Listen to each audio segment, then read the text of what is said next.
Good morning, good afternoon, good evening, everybody out there in the planet, in the universe.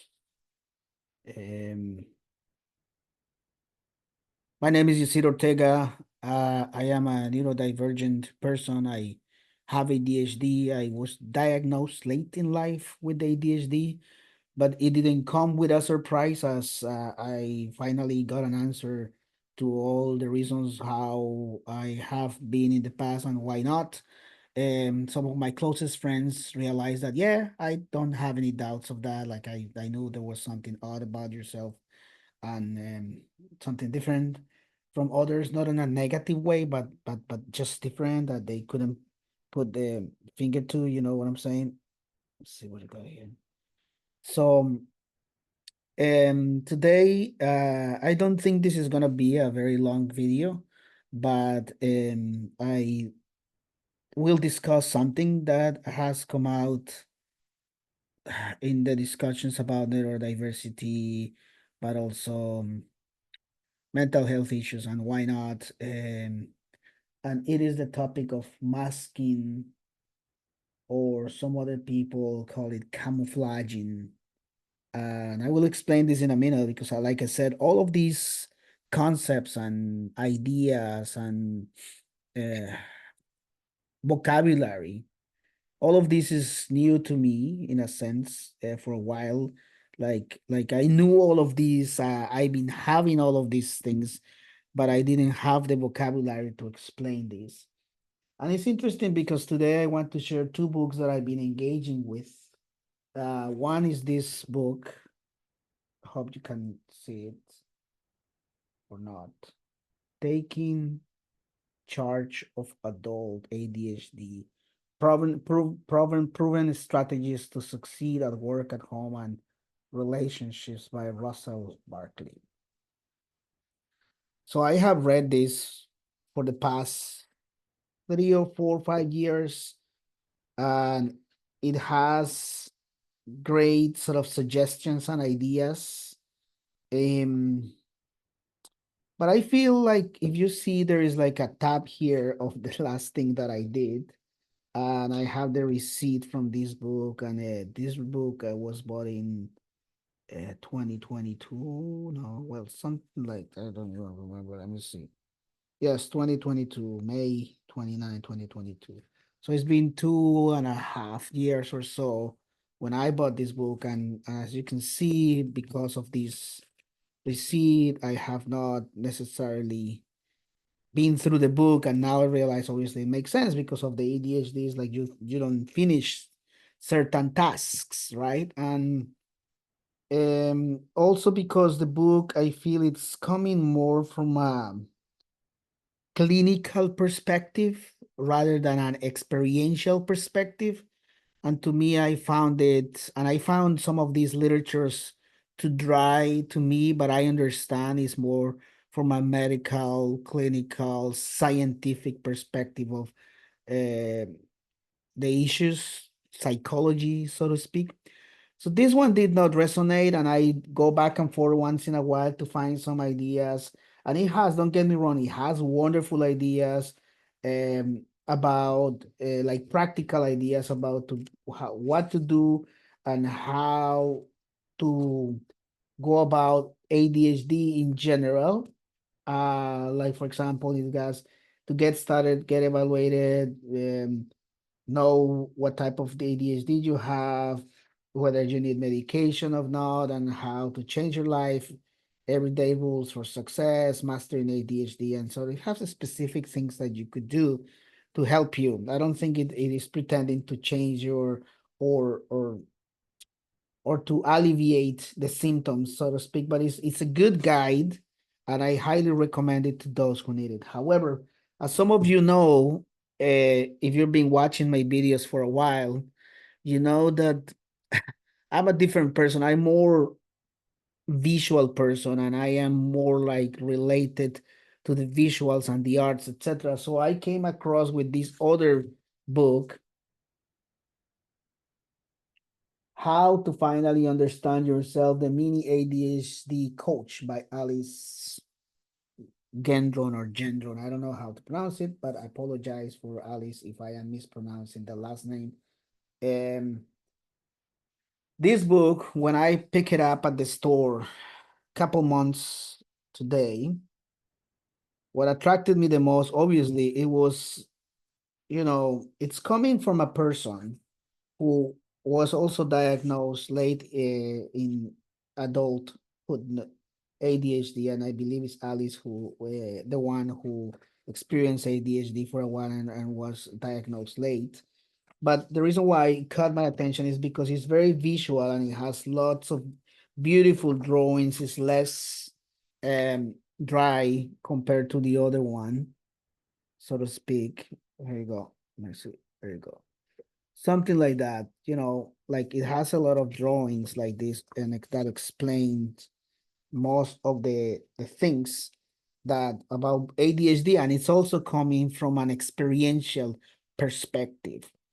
And one of the interesting things is like the colors are sort of pink and I don't know, dark blue. I'm not good with colors.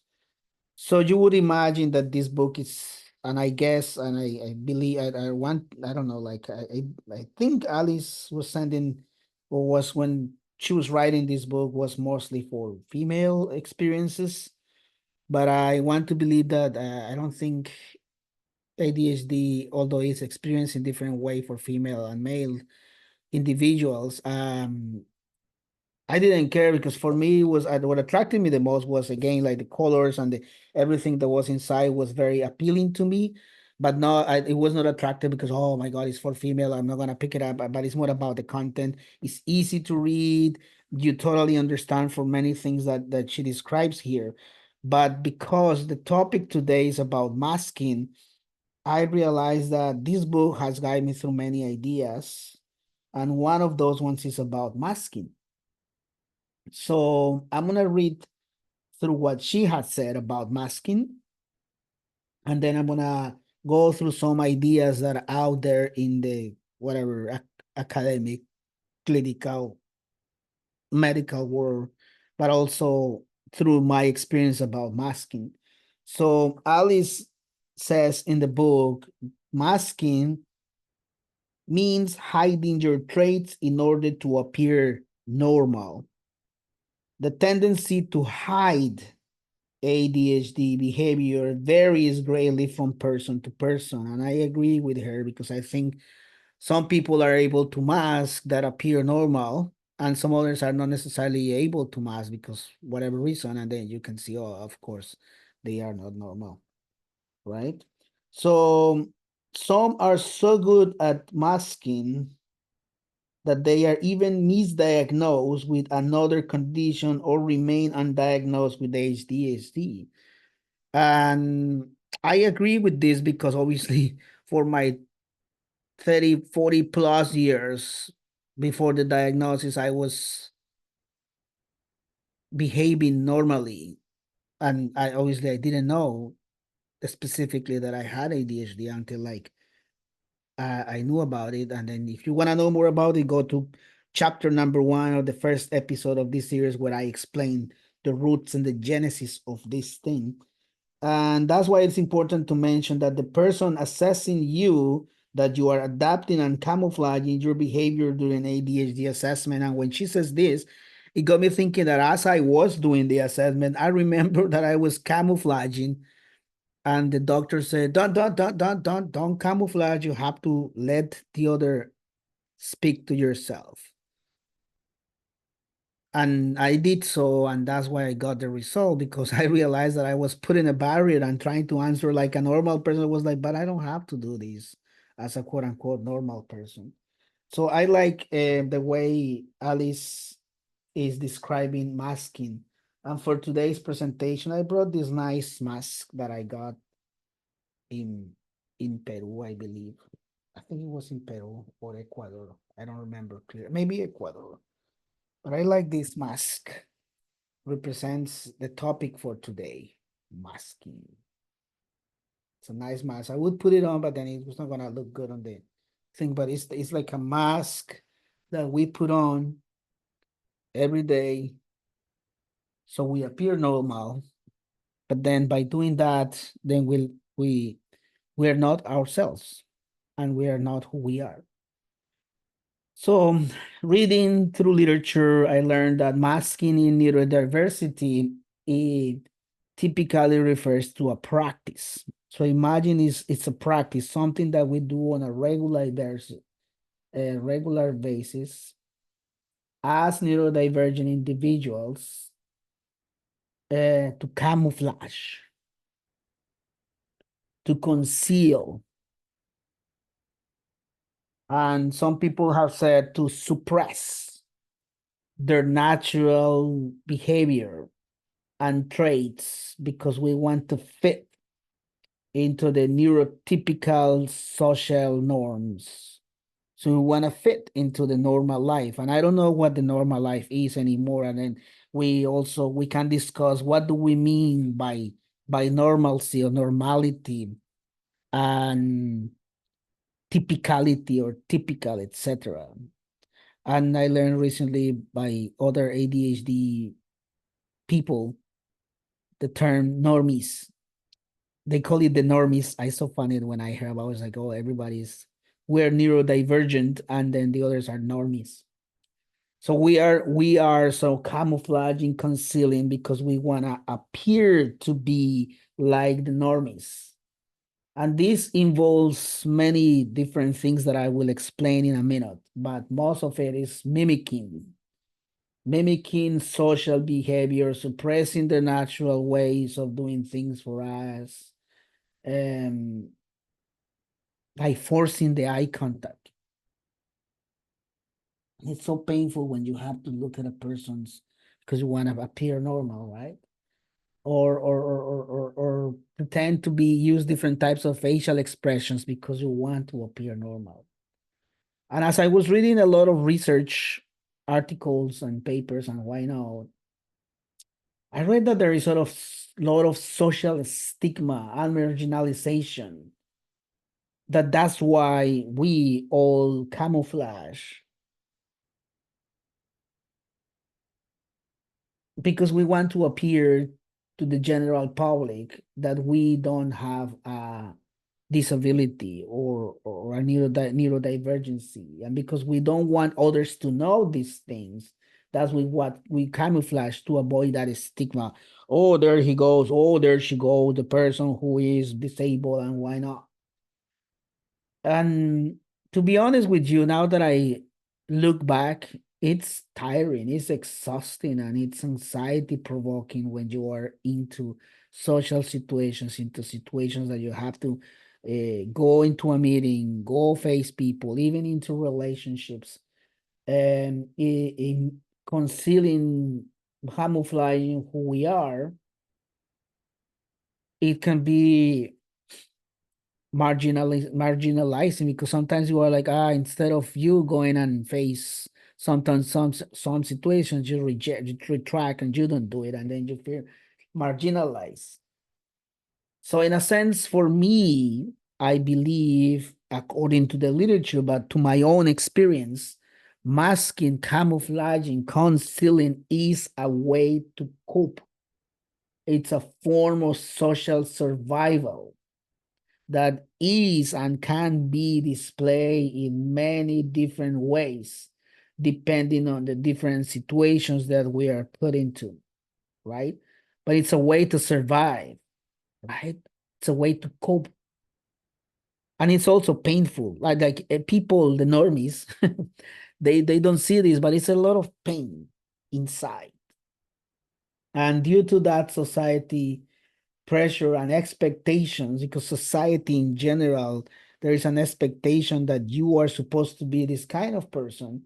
We who are neurodivergent, we sometimes rehearse conversations before meeting somebody.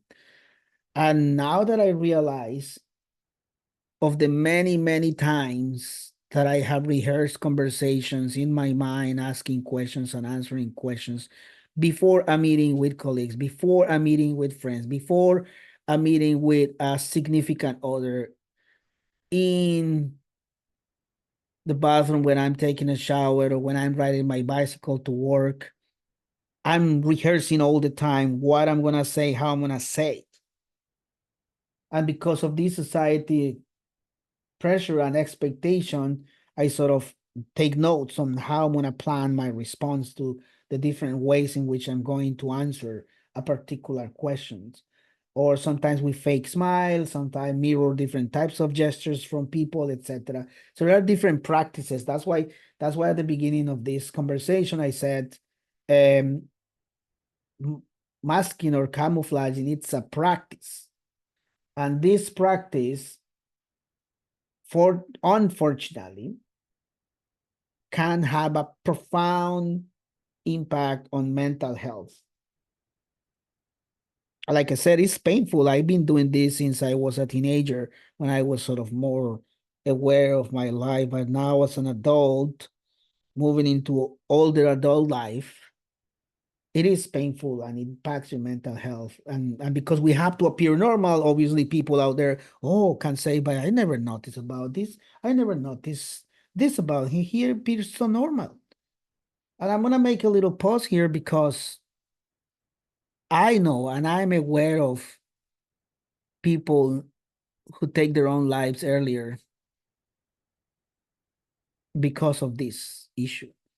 And then after the fact, when they found out that the person has been suffering internally for mental health, it's because the person has been camouflaging, that nobody notices that something was going on, because the person has been camouflaging all the time.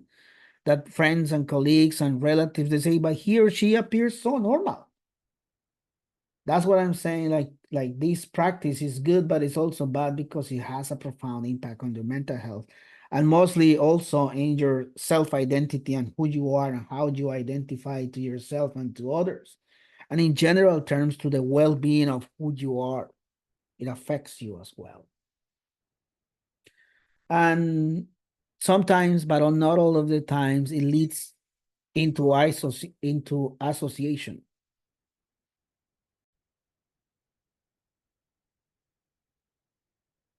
So there was some people knocking at the door for a package, and I was like, I needed to stop this, but I'm not gonna edit this. It's good because you're getting the real me. Speaking about masking, I'm not gonna mask things. It's just all of these videos that you're getting is the real me. I mean, I'm always the real me, but here is more openly, I guess. So again, masking affects your mental health, your self-identity, your well-being, and like I said, always but not always leads to feeling isolated.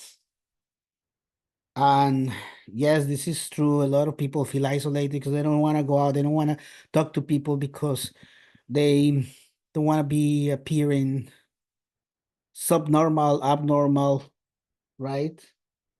Um, Sometimes it affects you, and becoming paranoid about, oh, somebody's talking about me, another person is talking about me, and then it becomes this thing, so you self-isolate. So like I said, masking has become a way to cope your inner mind, right? Like your mind, my mind is always like going up and down and different directions. And masking is a way to sort of stop it and say, no, this is not happening. And then you present this other persona. And then there are many things that people do, that avoiding eye contact. And sometimes I feel like when I talk to people, even looking at like in this video, I'm not looking at you like here in the camera, because all my thought, like I believe, like when I talk to people, when I talk at meetings, etc., I don't look at people, not because I'm being trying to be disrespectful with them, but it's mostly about, and my mind is going in different directions, and I avoid contact because I'm trying to catch those thoughts and those ideas at different places. So that also happens with having difficulty in some social interactions that I sound awkward, um, and also multitasking is becomes a little bit difficult. Sometimes you hide your personal interests from people so they don't judge what you really are. Um, and that's one of the things that I'm trying to do with these videos, trying not to do that. Doing the opposite of masking. I mean, like I have shown you all the things that I've done to cope with the symptoms, I guess. And I don't hide my personal interests anymore, right? Because I don't want to dismantle the the the stigmatization of those who have ADHD. So I think for me it's important to be authentic and embrace the authenticity of being a neurodivergent person and what the things that I can do for myself, but also for others. I believe that it's important not to hide myself and try to adapt as much as possible to different environments without harming or hurting other people's feelings. I think that's important. I also believe that friends, colleagues, and society in general needs to um, accept who we are, so we don't necessarily need to mask. But I got me thinking, are there any pros and are there any cons of masking, of doing this practice? And it looks like for the things that I was reading, masking has couple of positive things, I guess. Um, Masking help us sometimes to navigate the social interactions smoothly, and so reduce any negative feedback from others. Let me give you an example. Let's say there is a gathering with people I know.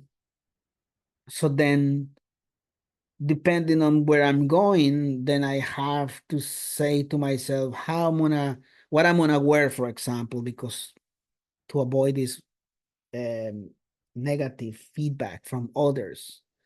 And then I also rehearse what I'm gonna say, how I'm gonna say, who I'm gonna talk to. All of these things go through your mind, and the positive thing is that that helps me to reduce the any possible negative feedback that I might get from the folks out there, but also helps with the interactions smoothly without being a little bit awkward, right? But unfortunately, these things on a long term come to a cost, right? And the effort to maintain that facade has helped me to internally stress and burnout, and why not mental health issues as well. Um, and throughout many years, obviously, I have developed different types of strategies um, to mask, and I do a lot of these because I have my notebook that I write and write and write and write and write and write down all the things that I need to do to remember the task, or making an effort to talk a little bit less and listen more, right? So these strategies have helped me to manage different types of activities, and it has helped me to improve my social interactions and help me cope a little bit more of the symptoms. So the cons is this internal stress, the burnout, the missed opportunities to get some kind of support from folks out there. Um, but something that I learned is that masking can be a double-edged sword, but it's more a negative than a positive, right? So it might offer short-term social benefits at a particular moments that I have to mask and pretend to be another person, you know. Um, but it's so interesting because I feel like I don't need to do this anymore. And let me give you an example. Back in the day, 10 years ago or so, I would go to conferences, and at one particular conference, everybody's wearing nice ties and suit, The men and the women would wear nice dresses. And don't get me wrong, these people look really nice at this conference. And this was a trend. I was like, oh, why everybody's wearing like this? Like, why? So I tried, I tried a couple of times, to be honest, like try to dress more formally for this conference. Um, but then I always felt like it was not me. It was not myself. It was like a different person. But it was because of that, because I was masking and I was trying to fit in into the normalcy. I was trying to lessen the burden of somebody figuring out who I am, right? And I felt the two times that I tried, like I didn't wear tie specifically, but I did remember trying to be more formal with a nice sweater, with a nice, I don't know, like a sweater, I guess, at this point, and the shirt, I think, button-up shirt. That's what I remember. Um, and although it was good at that particular moment, I realized that it was good not for me, but it was good for them to not judge me, right? And then once I learned about my ADHD, I realized like I don't have to do this, and because it gets tiring and painful, like trying to be. And then years after, then I started wearing my metal apparel, I guess, like this one. It's one. But then one day I wore one long sleeve of a noise project from Japan to this particular same conference, different gear, but same conference. And it was so interesting about the many positive comments that I got as I was walking because of this particular shirt. And I was thinking only a few people would know about this particular band from Japan. And then I got at least two solid good comments. Hey, great shirt, nice band, I like it a lot, blah blah blah. And another person says, oh, that's great that you coming to this conference, with this shirt. And most recently, few months back, I was in another country doing a presentation, and I came with another, I would say, avant-garde metal t-shirt. And I was doing my presentation, no problem. And then I posted the photos on social media, and somebody made a comment, oh, an academic scholar with a t-shirt from this particular band. I didn't see that coming. And then I realized that I have learned to embrace who I am. And now, instead of putting the mask of somebody who I am not, now I am who I am. And whoever you see me at a conference, a presentation, or in any typical conversation, this is what you get. You get me as opposed a masked version of who I am. So what I could say, just to wrap up this idea about masking, is there are ways to support folks like me who have ADHD in engaging in ways to understand and get some empathy. And I recommend folks out there, the normies. It's funny, I like the word, don't get me wrong. I like normie, sounds cute actually. Educate yourself and learn about ADHD, learn about masking to better understand what others are experiencing.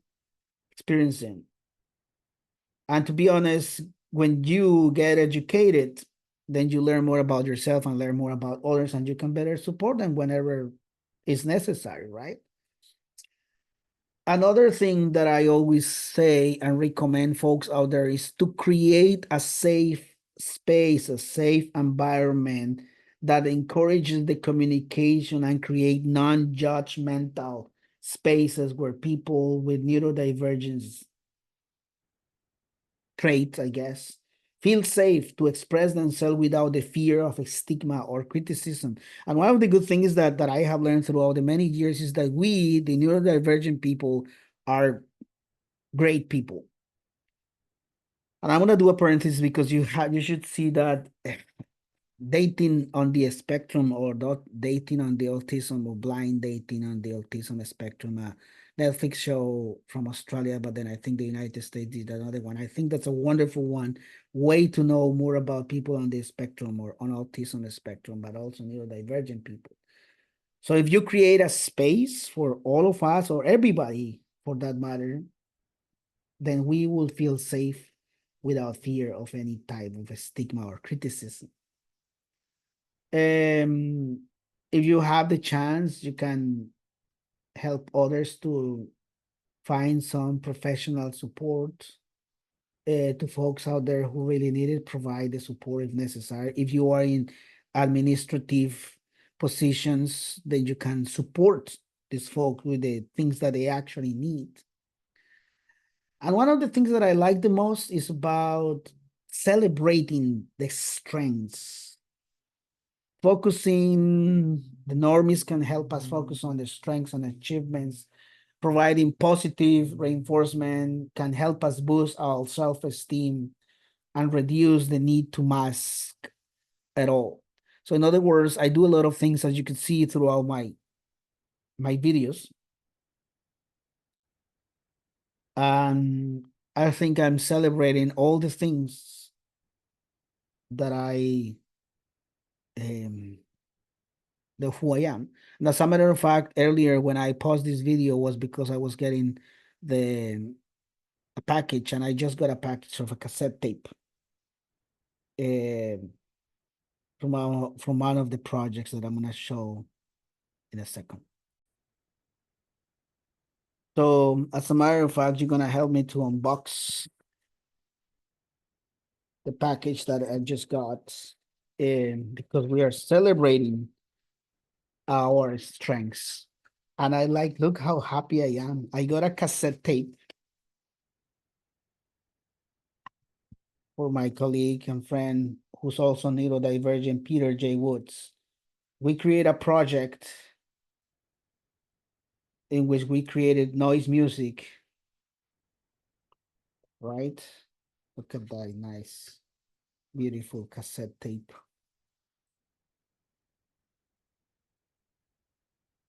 right?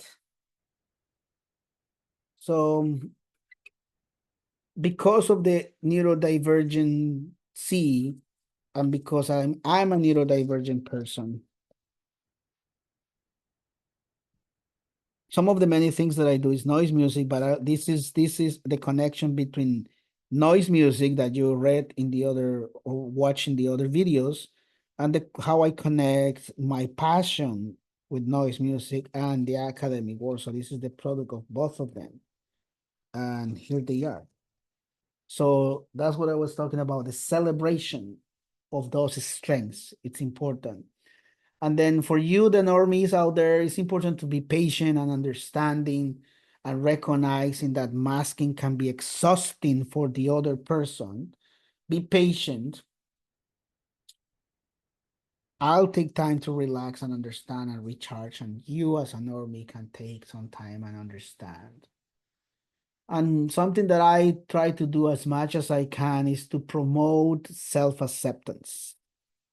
The more we promote who we are and encourage others to embrace their neurodiversity and understand that it's okay to be different, self-acceptance is important to reduce that pressure to mask. So yes, I still need to mask in different places and moments, but I try to do as much as possible to offer any type of support to different folks who are in similar situations like me. So that's it for me today. I told you it was going to be a short video because I don't want these videos to be long. Masking, it's a way to cope, camouflage, and trying to be like a normal person. But I personally don't feel like I need to do this. And I know there are folks out there similar to me who are masking, but I also encourage you to celebrate who you are and celebrate your accomplishments as a neurodivergent person. Thank you. Ciao, ciao.